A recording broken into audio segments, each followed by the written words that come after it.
Do you ever feel like your church community loves you until you're not useful? Not until you sin outwardly. Not until you fall apart publicly. Just until you're not as involved. Because the moment you step back, the tone changes. And it's not always what they say. It's the nonverbal communication. It's the energy shift. It's the tight smiles.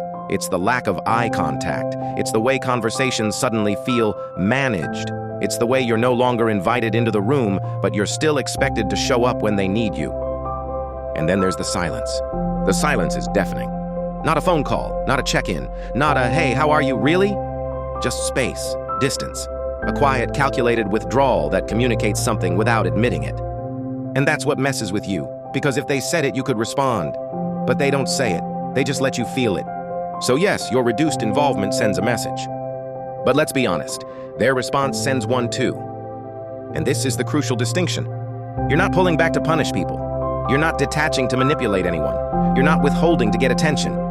You're stepping back because the culture itself repels you. That's not passive aggression, that's alignment. Because when an environment feels conditional, when connection and access is offered like a reward and removed like a consequence, that's not love, that's leverage. And here's how you can usually tell you're dealing with something unhealthy. When an institution starts to subtly merge these two ideas, do what God wants and do what we want. They blend the voice of God with the voice of the system, and suddenly, obedience to Christ starts sounding a lot like compliance to a structure. And if you question anything, even thoughtfully, you're not treated like someone discerning. You're treated like someone resisting. Because in that kind of culture, unity doesn't mean spiritual maturity. It means agreement. It means staying easy to manage. It means being predictable. So they don't always come at you with anger. Sometimes it's gentler than that. Sometimes it's concern. Sometimes it's, we miss you. Sometimes it's, we're worried about you. Sometimes it's, we've been on our hearts. And a lot of times it's, we've been praying for you. But if the underlying message is, get back in line, get back in rotation, get back in position, then that's not concern. That's control, wearing emotional language.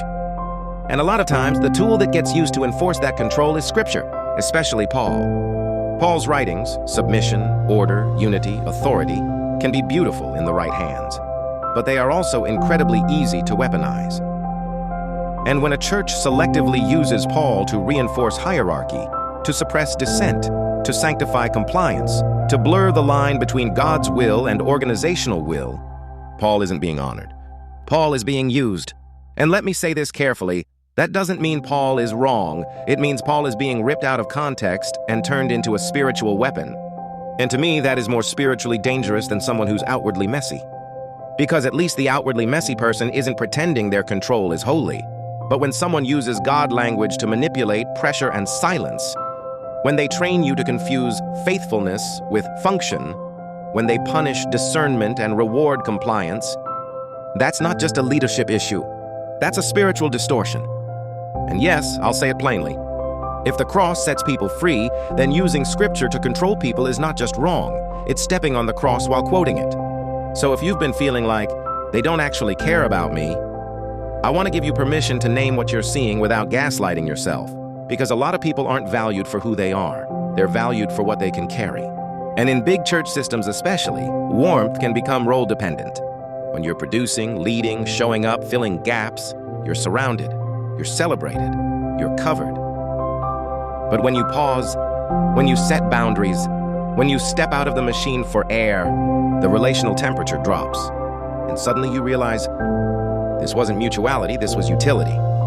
So here's the question I want to leave you with. Is your church forming you into Christ or training you to comply? Are they actually shepherding your soul or managing your output? Because if love disappears when your labor disappears, that is not love. That is leverage. And if you're stepping back because your spirit can't breathe in that culture, that doesn't automatically mean you're drifting from God. It might mean you're finally telling the truth. If this hits you, comment a word like conditional or leverage.